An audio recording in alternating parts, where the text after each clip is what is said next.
Hey, you're listening to Scam Me, the podcast that breaks down online safety and scams without the boring bits. We're here thanks to Inclusive Change at Work CIC, Avon and Somerset PCC, and Culture Gem. Let's get into it. Hey, welcome. It's Lucy here from Inclusive Change at Work, our community interest company. We're here today talking about Scam Me, our podcast series all about online scams, online safety, cybersecurity, with a good pinch of neurodiversity in there too. This is part of Project Sandbox, our project to create digital skills and support people to get work experience and opportunities in content creation, cybersecurity, and anything else we can think of. And today I'm joined by two guests. I've got Cam from our team at Inclusive Change. Hi, Cam. Hello. And we've also got Jemma from Culture Gem. And Jemma and Culture Gem are our series sponsor. We are very, very proud and pleased and privileged. There's a lot of P's there. To have you on board, Jemma. And we'd love to get stuck in with some questions if that's okay. Oh, yeah. Knock yourselves out. Go for it. Cam, if I just start off and I just ask Jemma, tell us a bit about you and Culture Gem. Who are you? What do you do? Why do we need to know about you? Oh, well, obviously, I and Culture Gem am the best. So that's why you should know about me. Absolutely. No more reasons. That's it now. Finish. Yeah, we can finish that. That was a quick recording, wasn't it? So Culture Gem is the home of the first fully accessible and inclusive training program made by neurodivergent people for anybody at work who needs to take really, really boring mandatory training. So when you're out in the world of work, probably on your first day, you'll spend a lot of time doing compliance training, things like information security, data protection, it could be health and safety, and it's really, really boring. And so Culture Gem decided that we thought that was terrible for everybody and we wanted to do better. So we put together a team to build a platform that worked for us that we thought was great. So our e-learning allows you to choose how you want to learn. So we've got like video games and podcasts and news briefings and things you can read. And you get to choose the voice that you want to listen to it in. And you get a choice of 11 different colours so that you can customise your learning experience. And then you also get to learn about your own brain in the process. Like, what do you prefer?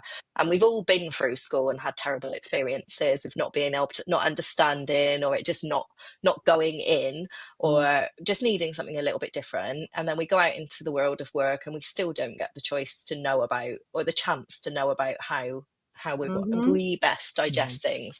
So we built something that allowed you to learn about how you prefer to learn, or read things or interact with materials, so that you can learn how to tailor the world around you, because the world unfortunately is set up for the masses.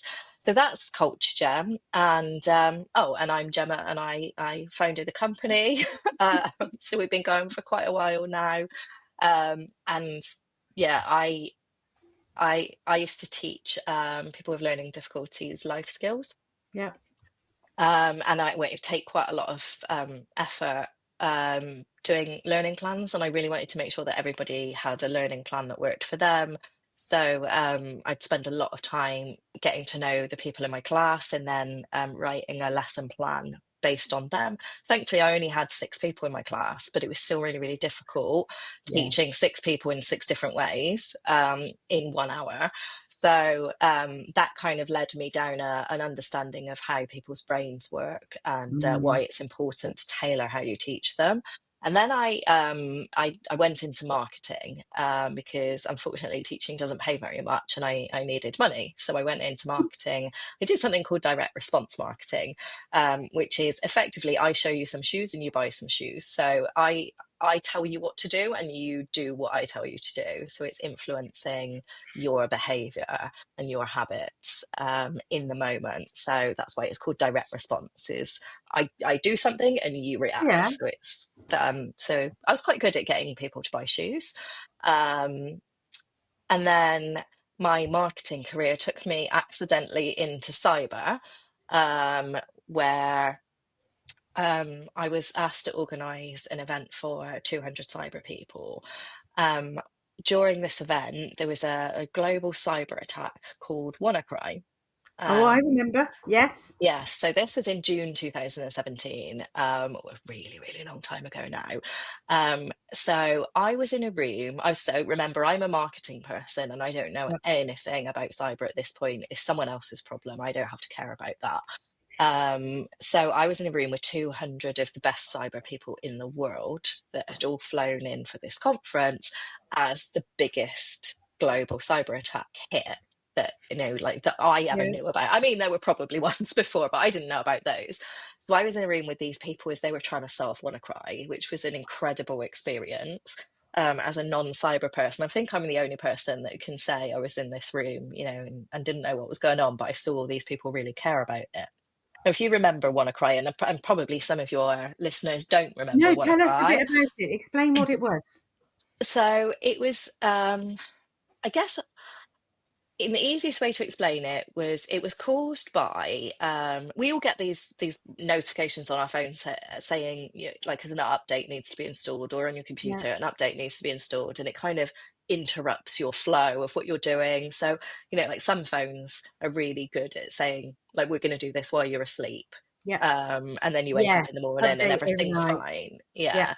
Whereas some computers don't give you that option. They just kind of push it through and restart your computer when you're in the middle of something. So WannaCry started because there were a number of computers. Um, they weren't just in the National Health Service, they were Mhm. all over the place, but they had what was called unpatched and unsupported operating systems, which means that like the Windows version on them Oh, was out of date, and yeah. Windows wasn't being supported. So there was a vulnerability, like a hole in the operating system that was exploited by hackers. It had a huge effect on the National Health Service, Yeah. NHS, hospitals, doctors, dentists across the UK, and it was far-reaching. So it was a global situation, which had a direct impact on people's access to routine appointments, Yeah. operations that they had booked in, and it's never really been like truly reported how big this was, but I've read something like it affected 90,000 appointments. So in that moment when I was in the room seeing all of these people react to this huge cyber attack as Yeah. a non-cyber person, that was the moment where I thought I should pay attention to this cyber thing seems to be important. And Yeah. before it was always someone else's job. Like I did my training, Mm. I turned up, I did my boring training, and then I've done what I had to do, and that was that. So that was the moment where I realized that affects all of us, and cyber is a thing that we should care about. So then I made my transition into cybersecurity. Wow. I wasn't expecting that answer. Oh, Cam, it's a Cam, bit had you long. heard it? No, Cam, did you know about WannaCry? Had no, you this heard was all about it? new to me. I, I Mm, um I was in I think secondary school at the time, and I was doing computing, so I thought that should have come up in conversation at least once. But no, this is all yeah. brand new information to me. Yeah, I was talking to a lady yesterday, and she actually brought up WannaCry, and she said that was the reason that she got into cybersecurity as well, because she was actually having a baby at the time that When WannaCry it hit. So happened? she was in hospital, and she said to me, "Had I have been in the next hospital, I wouldn't have survived childbirth." Oh God. So Wow. it was pretty major, and that was the moment where almost like the passion in me was lit, where I thought I can't, if I can do something to fix this, I need to do something. Like I can't have this for my child, for my nan, for my parents. I'm not okay with that. And then that's where it all kind of started. That's kind of your origin story, isn't it? Mm, I love that. yeah, That's yeah. amazing. Hey, let's be honest. Compliance training is usually awful. But Culture Gem flips the script. It's the world's first fully inclusive, accessible training platform with 8 learning styles, colour customization, and even an escape room video game. And their phishing simulator? You build the scam. It sticks better that way. Smarter training, better retention, and it doesn't cost the earth. Try it free at culturegem.co.uk. Okay. Yeah. Cam, Hi, should we delve into some of our questions? I can. I'm going to skip straight to question 6 because it's relevant now. Okay, let's go for it. Go on. Okay, so you just said about doing it for your family. I admit Yeah. I did a bit of stalking on your LinkedIn and on your Oh, website, yeah. but Research, Cam, research. research. Sorry, I did research rather. So I saw that you say let's do it for the Nans.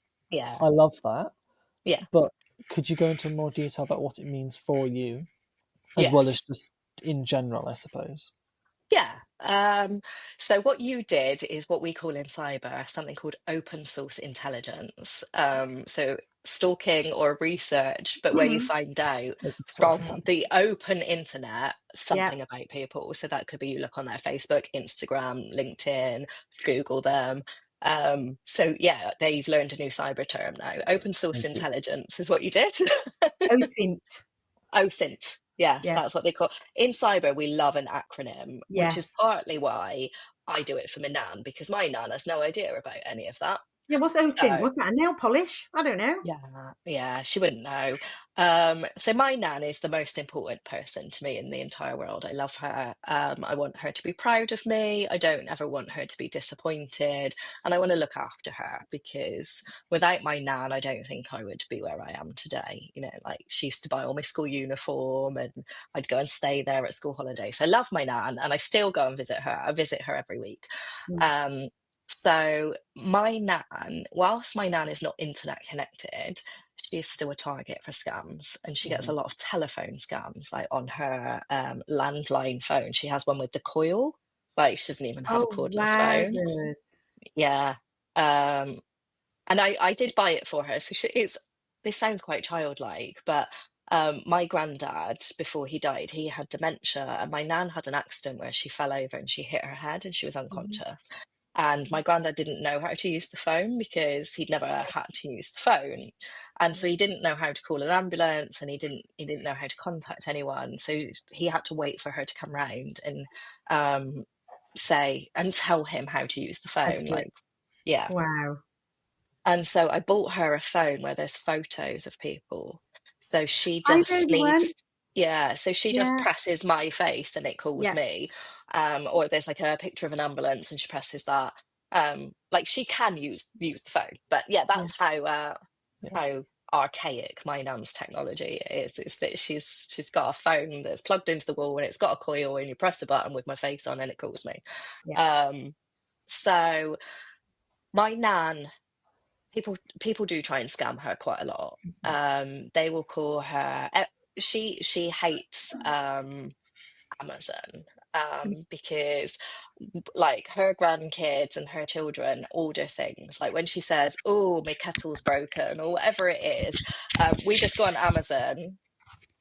Um, yeah, so when her kettle's broken or she needs some, I don't know, lawn seed or whatever, we go on Amazon, send it to her, and there's some connection between when we send her things and the scammers call her and say, "Oh, your credit card details have gone wrong." My nan doesn't shop on Amazon, so she does know it's a scam, but she knows that it's linked to these parcels that turn up Yeah. to her house.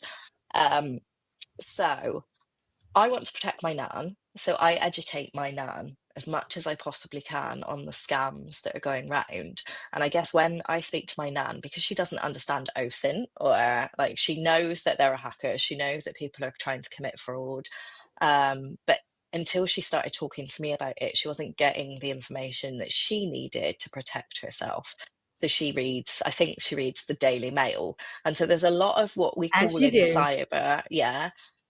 So in cyber, we refer to it as something called FUD, which is fear, uncertainty, and doubt. So it's ruling by scaring someone. So you say, oh, the bad guys are going to take all your money.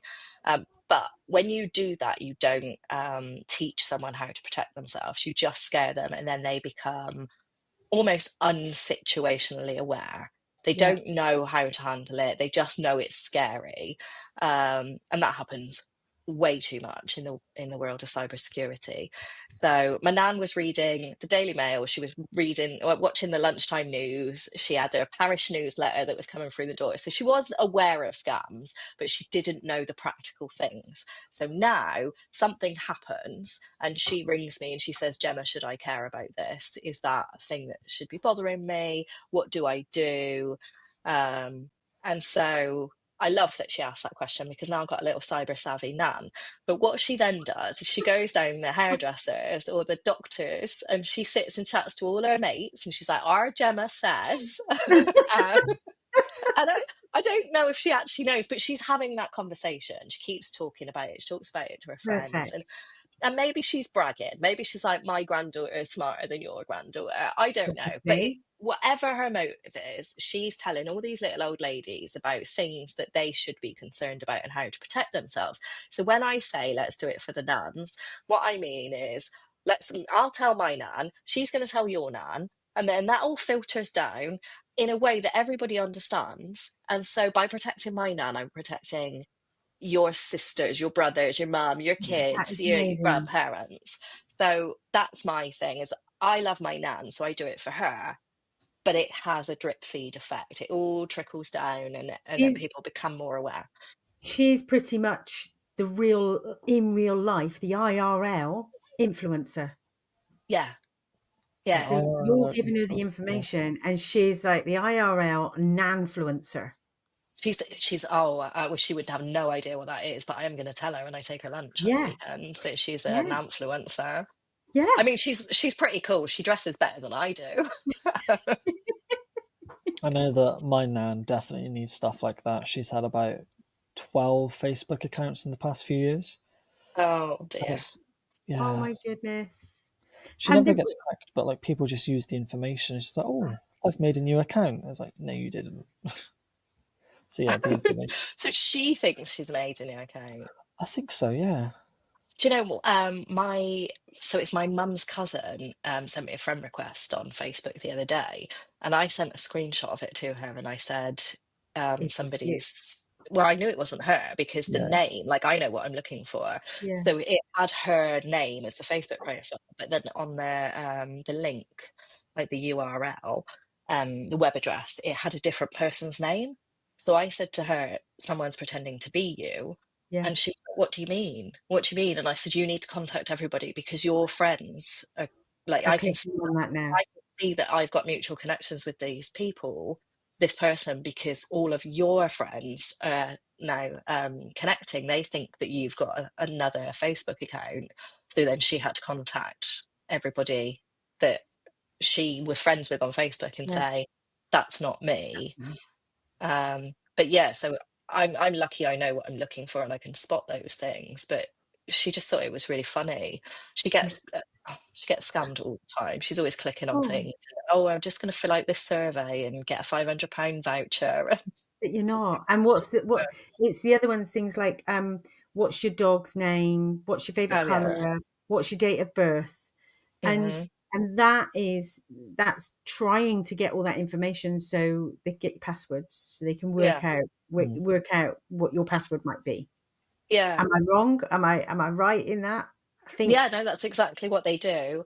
yeah. I saw a lot of it during COVID of people, there was a bit of a trend of 40 things you don't know about me.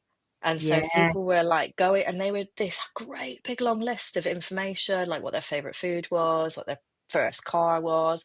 And so I was on this campaign. I was like, stop every time I saw it. Like, don't do this. Like, there was one lady that I've seen, there was this trend of like post a picture of your first car, closest color and stuff like that, right? Which is some of your memorable information. What color is your Yeah, first they're the car? questions they ask, don't they? Mother's maiden Yeah, name, first car, school, road you were born on, all those yeah, kind of things. yeah. Short So code as well. this lady had posted picture of her car, and I commented and said, sorry to interrupt, like, I know you're just trying to have some fun, but is that any of your memorable information? And she said, oh no, I didn't do my actual car. And then somebody commented and said, why, what was your actual car? And she said, oh, it was like a green Peugeot. And I was like, oh, for God's sake, like, you try, but it's the innocence of it all. You like, she's not doing anything wrong. She's having a conversation with her friend, but she doesn't realize what the threat to her is. So this is why we need to do it for the Nans. Is there a term about that? Is that social engineering, or is there Social engineering? Yeah. Are you But able to explain a bit about what that means? yeah, so in that situation with her friend commenting, saying, why, what was your car? That's not social engineering. I mean, it Yeah, is, but it's I guess it's the intent behind it. It's that person trying to do something malicious. yeah, But social engineering effectively is someone trying to get information out of you that is valuable. Now, that could be over the internet, it could be on the doorstep. Like, one of my friends fell for somebody knocking on the door the other day, and they had a broken wall. And somebody had knocked on the door and said, oh, I can fix your wall. And then they found out through this conversation how much money they had and what their budget for this wall was. And then they took that person's money, and then they never fixed the wall. But they did this fear, uncertainty, and doubt thing. They were saying that's, yeah. if that falls over, then you could get in trouble, like you're liable if somebody gets hurt and stuff. So they built up this whole situation. So it's effectively the process of getting information out of you for malicious means. Now, I always say that marketing's quite a lot like social engineering as well, like Mm, lead generation forms. Like, if you're asked, give me your information in return for a voucher, like yeah, there's a lot of this, like, oh, 10% off if you give us your email address. That yeah, effectively is, whilst it's marketing, it's still social engineering, because there is a motivation behind that ask. mm, It's not just, oh, what colour's your car? yeah. They're going to do something with that, and it could be that they're just going to send you marketing emails. It could Yeah. be that they want to do you harm, but that's what social engineering is the exercise of gaining information for a motive. I'm going to put a caveat out here, right? A big disclaimer. We ask for people's names and email address to get information that we provide. So we might do free stuff and give Yeah. away free guides or a free webinar.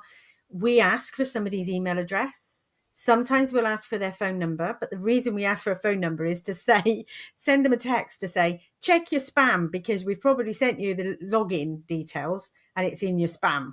Yeah. So go on. Yeah. Yeah, go on. Go on. Tell me more. No. So I'm going to spoiler some of the other things that we were going to talk about. Yes, the problem is we are telling people to check their spam. So, Right. Right. it's you have to, right? Because Yeah. there's so much good stuff goes into spam emails.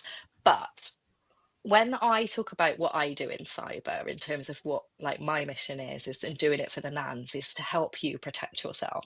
Now, in the world, we have technical controls, which is almost a spam folder. And then Yeah. you have a behavioral control. It's what you know, how you're going to take action. So a spam folder is there to protect you from all of the bad stuff that gets sent to you. Yeah. Right? That's this whole job, is nonsense and scams and all that goes into your spam folder. Unfortunately, the email exchanges, so that's things like Gmail and Outlook, what's Hotmail, Yahoo. I don't know what other email people Yeah. use at this ripe age that they are, that listen to this. But those email tools learn from us. Right. So they learn from us saying, this doesn't look right to me, and reporting an email. So Yeah. clicking this, report the email, mark as a fish, mark as junk, move to junk, all of those options. So those email systems learn from our, I guess it's machine learning. So we do something and it goes, oh, any email that looks like that, perhaps we'll put that in the junk moving forwards. And then they're terrible at doing that. So some of our good stuff goes into the junk, and we have to tell people, do you want to go in that little danger thing? Do you want to go into that, like, metaphorical pit of lions? and go and get something out of there, because it's a dangerous place. Yeah. But we don't, it's just a junk folder, right? We don't Yeah. realize what danger is lurking in there, but that's where all the hackers are. They're sitting in your junk folder waiting for you to go and get Oh, something. oh, oh, yeah. Does Yeah. I'm it going to rethink what we do. does it work both ways? That if you go into the spam folder and say, I like this email, would it It will start teach allocating it. it? Yeah, Yeah, it Yeah. teaches your email that that's Yeah. a good email. yeah. Yeah. So But we do it what could you because, click on? yeah, Could be clicking on yes. anything in there. That's true. Yeah. Oh, crikey. We do it because we know that some of our emails will go to people's junk if they haven't had an email from us before. So I'm going to think of Let's work. have I'm a going to work a way conversation about around. this. Yeah, I'm going to work a way around so that actually we don't have to do that. But we usually only do it when somebody's paid for something. If it's a freebie, we don't send them a message and say, go and check spam. We just say, there it is. And if it doesn't turn up, they then email us and go, you didn't send it to me. Yeah. And quite often that's because they've said, don't send me stuff and unsubscribed. Yeah. Well, let's me and you have a chat about how we can Yeah. fix that. Yeah. All right then. It could be as simple as there's a configuration thing in your Yeah. emails when you send Yeah. it's they basically, a lot of emails go into your spam or your junk because your email system thinks that it's somebody impersonating you. Yeah. So whilst I get a lot of junk that they seem to think is fine into my actual inbox, the good ones, they think, oh, that could be fake. And the reason why they do that is because when Lucy from Inclusive Change at Work sends an email, it comes from Lucy, right? Yeah. When you send a marketing email, it goes through a different system. You could Right. use something like MailChimp, or Yeah. you could use HubSpot, or there's Yeah. lots of different email sending tools. So those email systems are pretending to be Lucy at Inclusive Change at Work. Okay. So the email filters knows that that's pretending to be Right. you. So there's a I'm going, configuration that you say, Oh. I approve this to be Lucy sending this yeah. email. Is So I that can DMARC? Is it? Am I? Yes. So we were. I was talking to another business owner the other day, and she was really struggling with linking her newsletter, her website, and her emails. And somebody, she came, we were eating lunch, and she was going, "Oh, it's DMARC and this and that," and I don't know. She worked it out. She did work it out, and she got there in the end. But I know that those are some of the things that come up quite a bit for small business, actually, that don't know how to overcome those things, and sometimes put it in the hands of other people that they just go, oh, that's IT, they deal with that. No, absolutely. And as a small business, like some of your listeners might be small businesses, Mhm. or go on to find a small business like I did, and like you did actually. Mhm. They the National Cyber Security Centre, who are known as NCSE, they put together a blog recently. Well, I say recently, it was probably well over a year ago now, that said something like, the title of the blog was telling users to stop clicking on stuff doesn't work. And then which is right, it doesn't work. Like, you need to explain. Behavioral, we can't help it. Oh, shiny thing, gonna click. Yeah. And I know what a phishing email looks like, but I still want to Yeah. click, because the curiosity in me is like, "Ooh, what's going to happen?" But I don't do it, but I really, really want to. But yeah, they put together this blog saying, telling people to stop clicking on stuff doesn't work. And here's all the things, the technical things that you should do in your organization instead of telling people to not click on stuff. And actually, none of the things in there were achievable for a small business. So I went on a rampage and I picked this blog apart, and I said, here are my thoughts on it. And one of the things was DMARC settings. If, like, you need to do this. But, well, the average person doesn't know how to do that. What's DMARC? It's just like it's like those acronyms. What does DMARC stand for? What is it? Don't ask me. I don't I'm know. the average person and I haven't got a clue. Yeah, I don't know. I'm We're in tech taking and I that as don't an know. action from this call, from this conversation. I'm gonna demystify DMARC. Excellent. Do it. Right. What I can Right. tell you is, if you ask ChatGPT, so if you are a small business and you need to change your DMARC settings, and you tell ChatGPT, probably on the workplace professional bit, not in the Yeah. open chat, but you could do it in the open chat as long as you're not giving it sensitive information about your organization. So you could say, I mean, most of it you can just find out anyway. What website hosting platform are you using? That's Yeah. public information. You could probably find out what kind of email exchange somebody is using. But if you told ChatGPT, I'm using MailChimp and I built my website on Wix and I use Google Suite to manage Mm. my emails, it'll tell you how to do Yeah. that. Like, I so must admit, yeah. yeah. And you I, can say to me like I'm an idiot because I don't work in tech, and it'll give you the steps like click here, do that. And to be honest, I ask it to tell me things like I'm an idiot all the time because it's hard. We make it really hard. Like yeah. it's really complicated. It's like it's a black art, isn't it? It's like it's this magic of Mm. tech and science, and unless you know, you don't know. I mean, Cam, your role in digital communities, and you've been working on your apprenticeship now for over a year. Think back to when you started, and I know the things that you do because we work Yeah. together. But think of all those things that you've learned throughout that time, and that It's insane, isn't it? I always thought like I was always the techie one in the family. I was the techie one in the friends. But looking back on it, I'm like, I just knew what I was supposed to, just because I learned through my life. And now it's like, oh, there's a lot I didn't know, and there's so much more that I still don't know. yeah. Yeah. Well, this is why we all say, if you know, you know. We've got a hashtag Really for old. this one then. For the purposes of the audio, that was a hashtag from Gemma, which I didn't even know that was a thing until Cam just said that. So Hashtag if you know, you know. it's a finger sign for hashtag. Okay, I like that. Like that. We might use that Yeah. as There you go. an Every image. day's a school day, always learning. Definitely. I just Right. everyone who just heard that like cringed. All of the young people listening were Yes. like, "Oh, that old lady's Mm. just done something really embarrassing." You're welcome. Right. I'm going to move us on because I actually think this is an incredible conversation. This is just, there's Yeah. so much that we're learning and so much that we're picking up. Hey, you're listening to Scam Me, the podcast that breaks down online safety and scams without the boring bits. Cam, do you want to delve into some more of your questions? Okay, cool. The term was OSINT, wasn't it? OSINT with a T. OSINT. Yeah. Okay, Yeah. so going off of OSINT again, I saw that you said that security is a culture and not a checklist. What does that mean for you as well? Especially when in regards to like young people who might see cybersecurity as nothing more than firewalls or just coding. Oh yeah, well, that is unfortunately the situation. They wouldn't just be the young people who think that, I can tell you. People in general then. Yes, no, there's a lot of people in tech and cyber that think that it is coding and firewalls.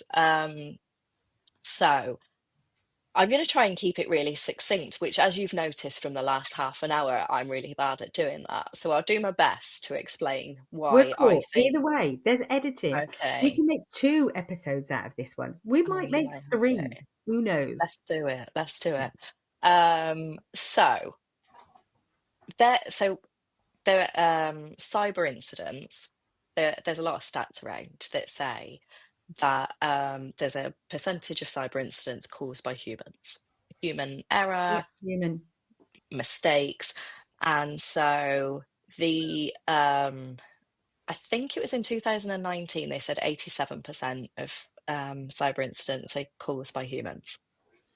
And Okay. now, 5 years on, 96% of incidents are caused by humans.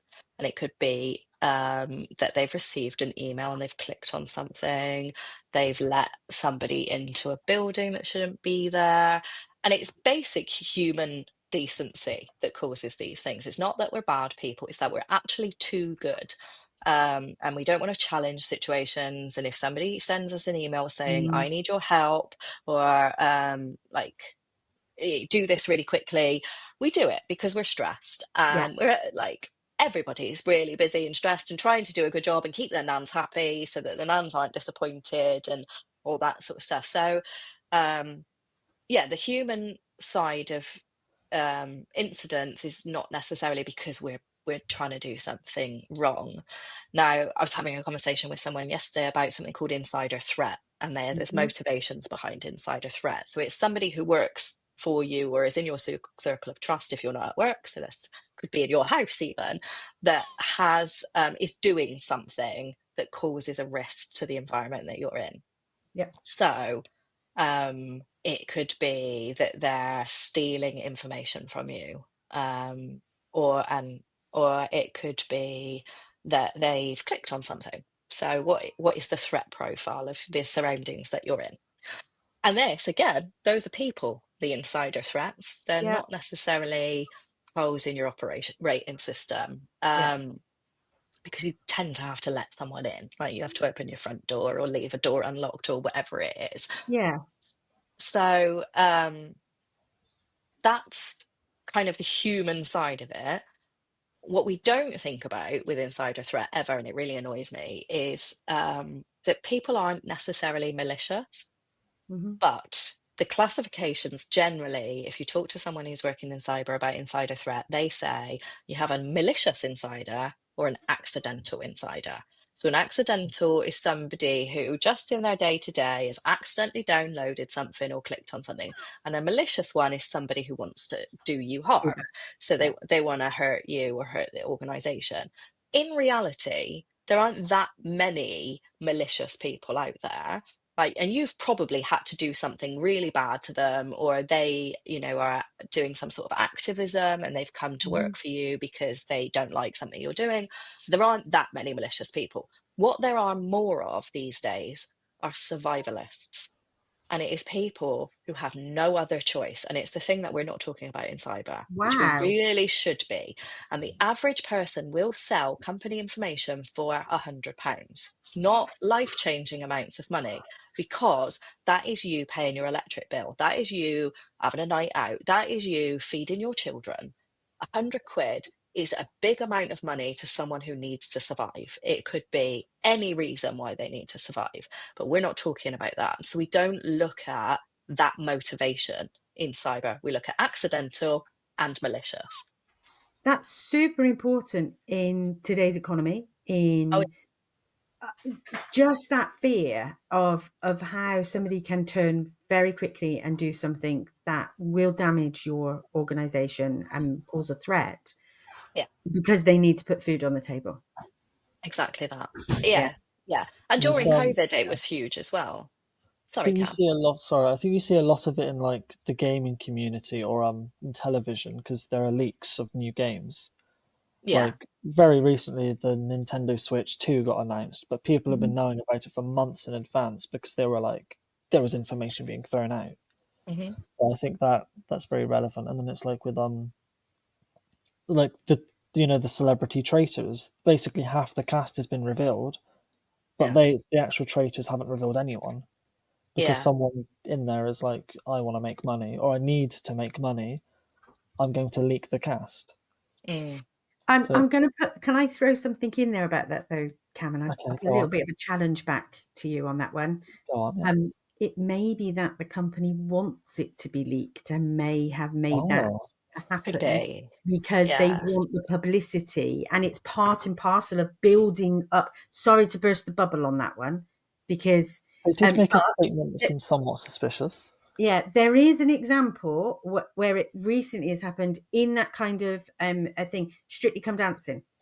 Yeah, And so Strictly Come Dancing, every Saturday they would record they do the live show, and then they would record the results on the same evening. So people didn't have to go away and then come back and get dressed up and everything all over again. But what began to happen was that they saw leaks coming out every Saturday evening in that recorded show. That time when the show was recorded, somebody was leaking the results of the show. So if you went in certain places on the internet, you would find who was the winner, which was going to be announced on Sunday because they'd recorded it and they'll put it out on Sunday. yeah, That's an example where actually the BBC didn't want that to happen. They were trying to do something about it, and they found the person. They knew who was doing it, and ended up taking them out. They weren't allowed to be in that studio. They weren't around. But that's an example of what you're saying. But when you're yeah. talking about marketing. So this comes back to marketing and stuff that Jemma has been talking about, and where your career started. Sometimes we might want that publicity in a different way because it gets everybody talking and we're all really Yeah. excited. So Yeah. that kind of It thing. did seem a Everyone little loves bit gossip. suspicious because BBC did say there's a traitor among like their Yeah. group, and I'm like, that's an Yeah. interesting statement, but Yeah. See. Yeah. Yeah. I don't know if this is well known, but the leakiest company in the world is Lego, because there's huge amounts of money in knowing what Lego are going to do. And so if you Ooh. think about this, now Lego, I love you, so please don't come after me for telling people this, but as most people know, I'm a huge Lego fan.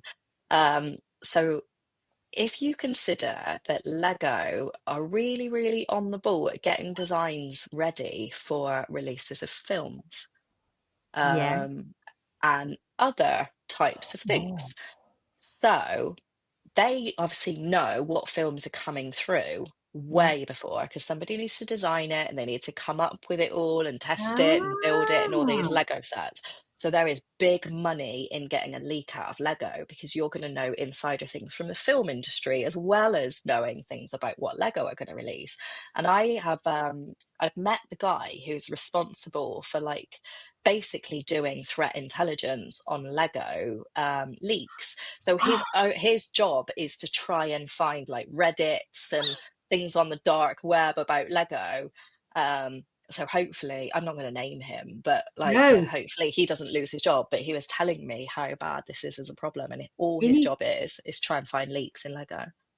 Oh man, Cam, I think oh, that takes us straight into your next question. I'm aware I gosh, didn't what's answer that? your last No, question though, but Cam. you probably, Cam, you probably are thinking, how does that link into the next question? But if you ask question two, I'm pretty Okay, yeah. sure, yeah, I can see how that's going to link in. Okay, right. Do you want to create a more inclusive digital world? Project Sandbox from Inclusive Change at Work is a groundbreaking podcast training program for young people. They learn digital skills, build confidence, and tackle online safety through lived experience. Sponsor an episode and be part of real change. Visit icall-cic.com/sandbox to get involved.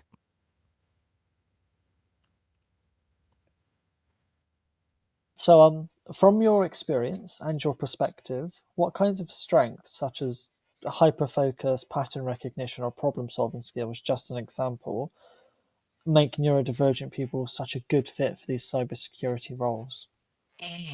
Yes.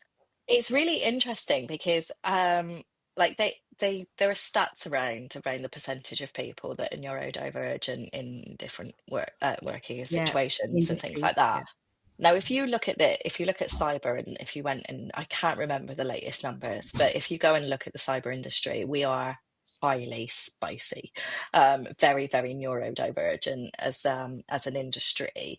And hackers are also highly and to be. neurodivergent.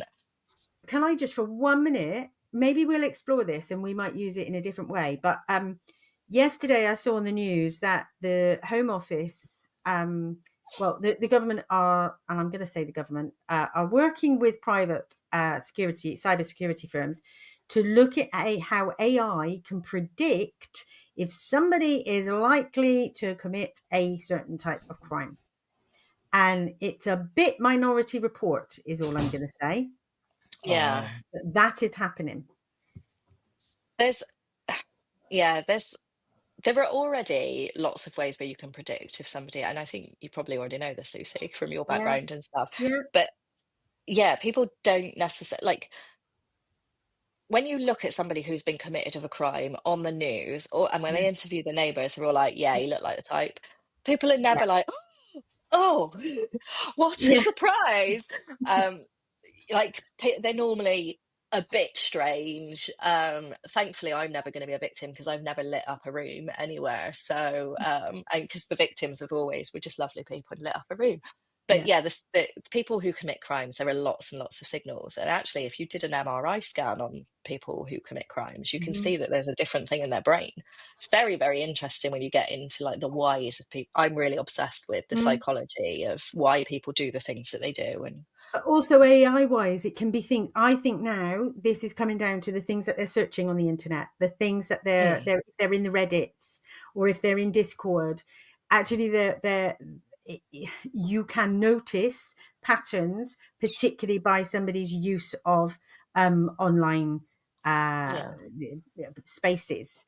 yes. But yeah, sorry, I went in a completely different direction No, there. so in the cyber world, that tech has existed for quite some time in Yeah, terms of using AI to spot insider threats. yeah, But looking at changes in behavior, no, really, exactly. there is like a human side of it. And when I teach people about spotting insider threats, it's not necessarily that they become angry; they just change, and you Yeah, can't really understand why they've changed. And yeah. so you, as a manager or a peer or colleague, should notice these changes in someone, and it doesn't necessarily have to be like something big or something small. They Mm, are significant changes, so we should all be able to spot them if, like, they perhaps aren't having a shower as often as they usually yeah, have a shower, or they don't talk as often in the kitchen. And so there are human signals that mm, I am going to change my behavior, and I'm withdrawing from this situation. And it could be crime, it could be insider threat, but there are technology signals that somebody's yeah. going to take an action. And so, yeah, there's a few companies that have been working on this for a few years, and they're like leading the charge in terms of using AI to spot Mm. behavioral changes, rightly or wrongly. I'm not sure. I like the people that run the companies. I'm not sure I'm okay with the monitoring of people to that level. I know that there are some companies in the Northeast, and there's a travel agency in the Northeast, a big one, who have openly talked about this. They've talked about this Mm. on other podcasts that I've listened to. And they use AI, particularly with their younger employees. They tell them that they're doing it. It's not about insider threat, though. It's about mental health and well-being. And so when they notice that there might be people online, people doing things online and maybe messaging in a Slack group or whatever, um, if they've noticed somebody started looking things up on their computers, like um, things that might allude that their mental health is not in a good place, they will talk to the manager and then go, maybe we need to have a chat about this stuff. Maybe we need to do something in your team, or and that seems like it's in a good way, but actually it's probably also talking about what you're talking about. It's not just about the mental health, but it can look like that on the face of things.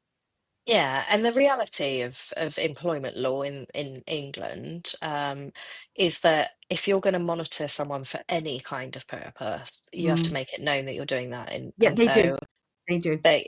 so it has to be an employment contract. But there's Yeah, something in data protection, called like lawful processing, and yeah, yes, so you have to have a really good reason to do it. yeah. Now, if you look into data protection and the rules around things like CCTV, Hmm. they there are very strict rules around how you can monitor and why you should be monitoring someone. Yeah. I Um, think this particular use case, sorry to go technical on people, a use case is under 18s, and particularly under 18s who are on apprenticeships, because of that additional duty of care to somebody who's still considered to be a minor within your organization. But maybe we should talk about that outside as well. yeah, not sure I'm okay with that. I get it. Cam, should we go back in for question number 2 again? So, from your perspective and experience, what kind of strengths, such as hyperfocus, pattern recognition, and problem solving skills, as an example, make neurodivergent people such a good fit for these cybersecurity roles? So, from my experience of cyber teams, there is a higher than average percentage of neurodivergency within cybersecurity, and I think the reason being is, like you said, the hyper focus, and the being able to like get really deep into the thing that we really are interested in. So my thing is the psychology of why people do things. So Mhm. I get to get right into the human side of things. But there's quite a lot of neurodivergent people. I mean, I would say probably more than half of the teams that I've worked with are neurodivergent, and they do a really, really good job. It is that being able to see things from a different perspective and thinking outside of the norm, and you know, I've got a friend who she's in cyber, but she's also a DJ, and she's a really, really talented DJ. And the reason is because she can see music because she's neurodivergent. So she's an excellent DJ. She's going Wow. to be playing at like Ministry of Sound. But when she was telling me, like, she's just going through all of her exams on being a DJ, it's because Yeah. she can see the music. So there are so many interesting things that we can do as neurodivergent people that mean that we're seeing things differently and we're Yeah. experiencing things differently. And we really, really need that in cyber because Mm. the threats that we have and the scams are constantly evolving. The same old stuff does keep happening. The Nigerian prince rakes in millions every year still, and it's been going on. Like, still the most successful scam out there. So if people don't know what that is, the Nigerian prince sends you an email saying, I'm going to give you a load of money, and then all you need to do is send me some money, and then I'll have your bank details and stuff like that. But yeah, he rakes in, I think it's something like 7 million a year or something. And even though we all know about the Nigerian prince, and we like make jokes about Wow. it, so there's still the old ones are still going on. Even the doorstep scams, like I said before, like a friend of mine, they had someone knock on the door and say your wall's broken, and then scam them out of money. There's postal scams that I've heard of recently, where someone tries to deliver a parcel to you, and they say, "Oh, the postage hasn't been paid. You need to give me money." So they're scamming people on the doorstep. Those Mm. scams have been around since probably the Victorian times. Of like, Mm. they still exist, just in a Mm. different format. But the on the other side, scams are and threats are evolving all the time. Viruses are evolving, vulnerabilities and things that we know about technology are evolving. So we need people who think in different ways and can Mm. process differently to be able to identify these things and help us respond. Not saying that there's not a place for people who identify Don't as think. Mhm. neurotypical, Yeah. because there definitely is. Now, Yes. what I don't think people realize is that it's big business in cybercrime. It's Mm. not a case of it's just, there's this view of someone sitting in a hoodie in a basement typing away in a dark room. But no, it's organized crime. It's big businesses, big organizations coordinated to get something or attack somebody. Very rarely is a teenager in their bedroom messing Mm. about. I mean, it does happen, and there's a lot of high-profile cases of this happening, of somebody playing about. And that I saw the Southwest Cybercrime Unit talk back in the summer, and they were saying that they are identifying young people who may kind of fall into that path of, they're interested and they're messing about and they're Yeah. playing, and they start to delve into the hacking and things, and they try and intervene ahead of the crime being committed, because ethical hacking exists where you can hack an organization and be paid for doing that. But you have to say, I am responsibly disclosing that I have hacked you, and here's how I did it. So, and it's decent money. Like, if you get into Yeah. Google, they give you £300,000. So it pays to actually do it ethically and not necessarily join one of these organized gangs. But if 20% of people in your workplace are neurodivergent, 20% of that hacking organization is neurodivergent. Mm. So we need people that mirror the makeup of the hacking organization to Criminals. be able Yeah. to, yeah, to be able to Yeah. defend. So that thought processing and the patterns and all this, this all of the stuff that your brain does, the seeing the music, and you know knowing how to do stuff that you don't know where it's come, because that's my thing, is I rummage somewhere in the back of my head and pull something out. I don't know where it's come from. I just know how to fix things. I know how to cyber. I know how to do marketing. I know how to teach people. No idea where it comes from. I must have experienced something in my life and it just lives in my filing cabinet of my brain. But we need that so that we can protect against the people who think like you. Wow. And yeah. Cam, question number Wow. 3. Okay, question number 3. So we're talking about cybersecurity and work. And I'm going to be honest with you, it seems very technical, it seems very big, it seems very scary to get into. What are some accessible ways that young people, neurodivergent or otherwise, can get started in this career path, especially if they don't have a tech background in the first place? So as we've discussed, I don't have a tech background. And I make a joke that someone left the door open at Cyber and I walked in and now they're too scared to ask me to leave. But in reality, I wandered into Cyber because I cared and I showed this passion. And I was really angry about some things like, the doctor's appointments not being able to access doctor's appointments. And I was working with companies where their customer information was being exposed on Facebook and things, and it wasn't, they weren't exposing it, it was another one of their customers were. So in that scenario, what they were doing is they were sending parcels out, like e-commerce, where you order something online and you get posted that. Well, the labels were going on the wrong boxes. But inside the parcel was enough information for me to track down the person who had ordered the thing in the first Yeah. place. And then they were contacting them on Facebook going, oh, hey, I've got your stuff. Well, the company are making mistakes, like human error, things happen, we've stuck the wrong sticker on the wrong box, but you are exposing your customers. And most companies have an acceptable parameter of how much they will send the wrong thing to the wrong place. Yeah. And they just write it off. They very rarely say, can you send it back? We're going to then dispatch it to that person, because they need to keep the original customer happy. Yeah. The company that I was working with at the time, their acceptable parameter was 1%, which seems like a really low number. I was not okay with that because of the Facebook thing that's happening of like, I've got your stuff. So I got really angry about it and I thought, I'm not going to get someone to change their mind on 1%. I'm going to change their mind on the cost of a good. So I said, if you've got 95% profit margins on that item, when you send it out to the wrong person, you then need to reproduce that item or resend it. That costs you X amount of money.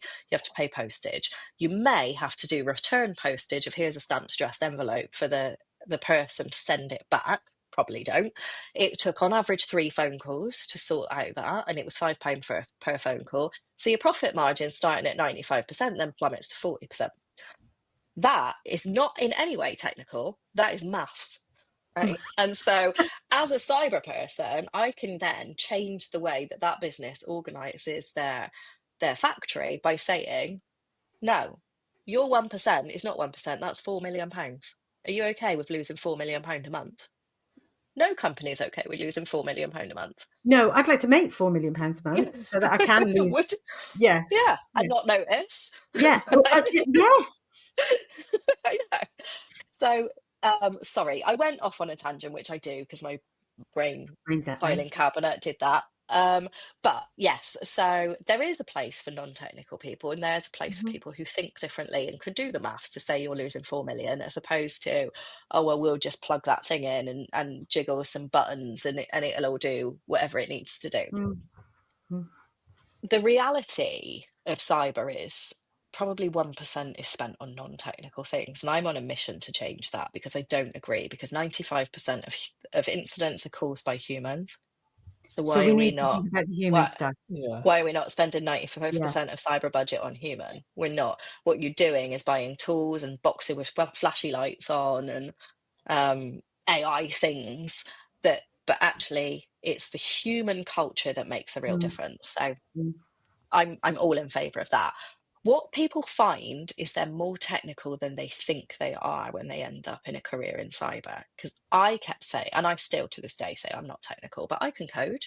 I can whip you up a little game that you could play in about an hour. Like, I can do that. But I always say I'm not technical. I do the human side. Um, but there are transferable skills into technical careers that you may not even consider. Like, if you can do a Mm, spreadsheet, you can code. If you can code, you can build an app. If you can build an app, you can protect an app.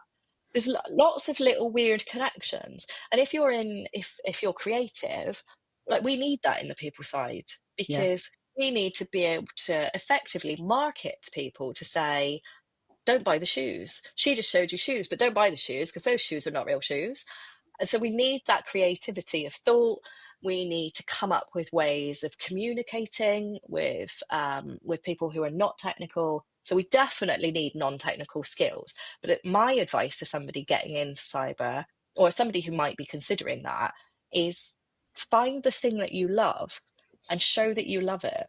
Like, show the passion, because I'm passionate about protecting my nan, and that's why people want to work with me. It's because I care about the people and the impact that cyber has on real people. I don't care about the technology. I care that people like your nan and my nan and your parents and your kids are being looked after, and they're being treated fairly, and the way that I would expect to be treated by an organization that I'm buying things from.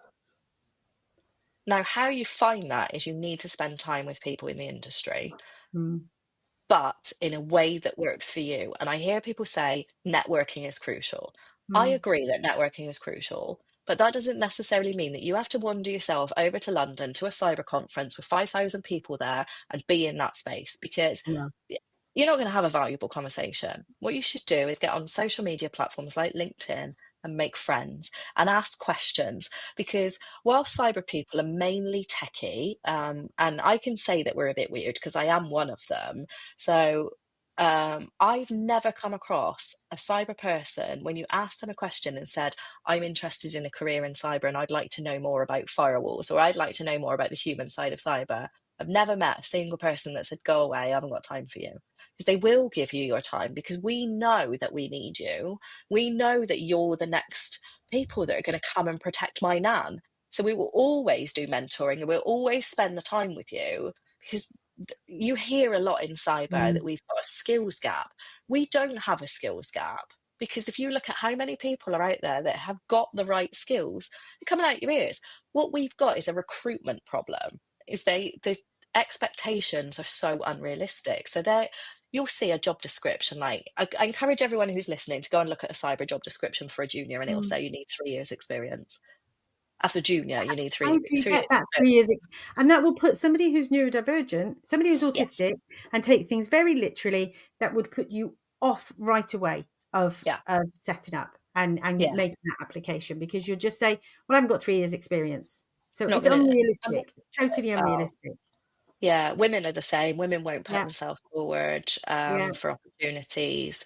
It is really tricky. So I'm really passionate about the fact that I'm against the fact that we've got a recruitment issue. So I will shout about it as much as mm, possible. But how you're going to bypass that, as someone trying to get into the industry, is through the human connections that you're going to make, okay. through the networking, having conversations, reaching out, saying, I'm interested, can I do some mentoring with you?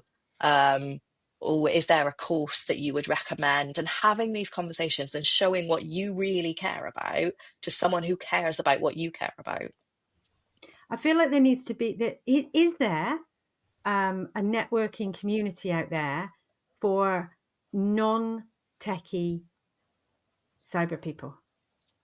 That's I kind would, of and yeah. introducing people to, hey, you want to get you're not techie but fancy working in cyber. I know that's the really, remember the adverts that came out in COVID, like, Ugh, ballet yeah. dancer retraining in cyber Mhm. was really, like, it really didn't help things. But where can people find out about joining those kind of networks? I wish I knew the answer, because the answer is so big that Yeah, I don't think there's a thing that I can just say. yeah, I do recommend being on LinkedIn. Like, yeah. I've got a huge following on LinkedIn, and a lot of I mean, everybody I mentor on LinkedIn is they've reached out to me and said, I'm interested in this. Yeah. Would you mentor me? And I've said yes to every single one of them, and they're all autistic. Every single one of them is autistic. And they care. And of course I'm going to spend my time Yeah. with them. Every time I go to a conference and I'm speaking about something, the people that come over to me, they're always autistic, and they always ask for mentoring and advice, and I will spend the time Yeah. with them. And I've never seen anyone say, no, I'm too busy, go away. So it is, do it on LinkedIn, because it's going to be really easy to find the people through searching the types of jobs, cybersecurity, hashtags, and all that sort of stuff. And you'll be able to find people and connect with them and follow them and see what they're posting about, and what might interest you. Udemy do some really interesting programs on. So Udemy is a training platform. You can get some really good deals sometimes. Like they'll do a course for like £14 or something, and it'll be an introduction to cyber. And what's really good about that is you can go and do the introduction to cyber for £14, but you can work out which bit really interests you. Because the first thing that when you say to somebody, will you do mentoring with me? I'd like to connect with you. I'd like to ask you questions. I'm interested in getting into cyber. They'll ask you which part of cyber, because it's really broad. Cyber is not just one thing. Yeah. There's like there's a color wheel of cyber, which is all the different types of cyber sit on this color wheel. I'm an orange teamer because I do the people side. Red team is offensive security, so that's like the hacking and looking for vulnerabilities. Blue team is defensive, so that's trying to stop the hacking from happening. So the whole spectrum of things, different roles in cyber. So try and work out which bit you're interested in. I tend to ask people, are you a fixer or are you a breaker? Because then I can kind of get to Put grips them into a with like, corner. where do you sit? What are you interested in? But yeah, everyone in cyber will talk to you. There's some great influencers, cyber knowledge sharers on Instagram.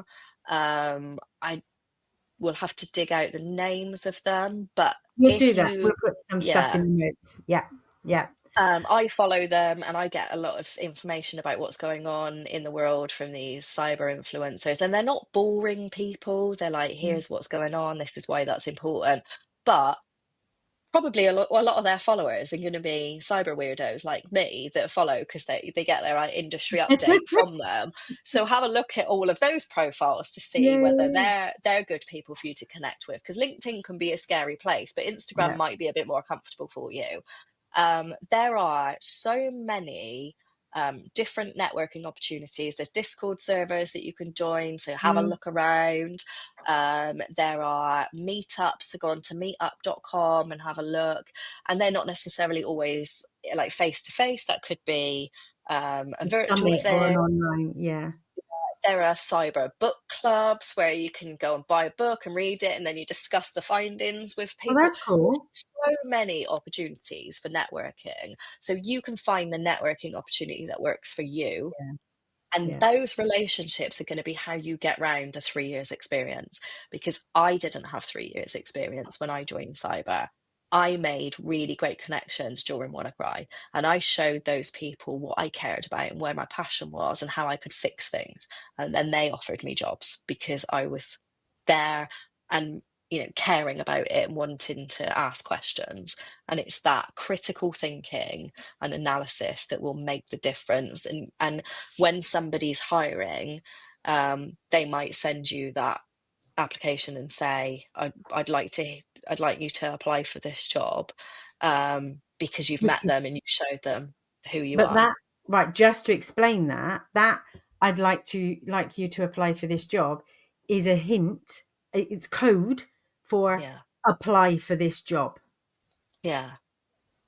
If somebody And sends you a job link, apply for that job, because they have seen something in that matches who you are or what you can bring to that employer. I send people links all the time and say, apply for this, I've seen this.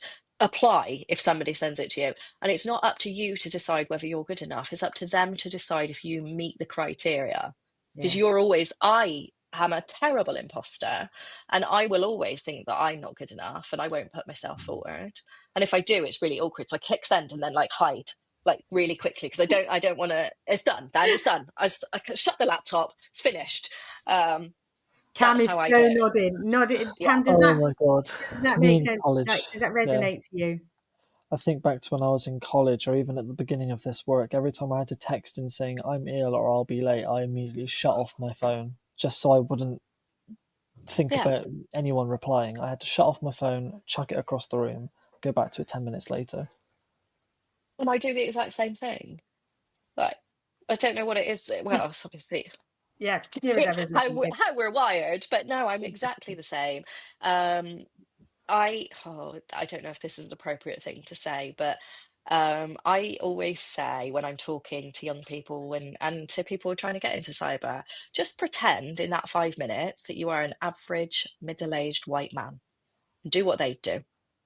That's good And then advice. you can recoil back into who you are, because you just pretend you're someone else and do the thing that they would do. Apply for the job, send the text, just pretend, put yourself in someone else's body. And the average middle-aged white man doesn't care that much, and they will just do it, because what's the worst that can happen? Somebody So might just say, do yeah. that. Just do it, and then Yeah. be you again, and then be panicked when they say, that's great, come for an interview. And then you can reach out to someone like me who will do interview coaching with you.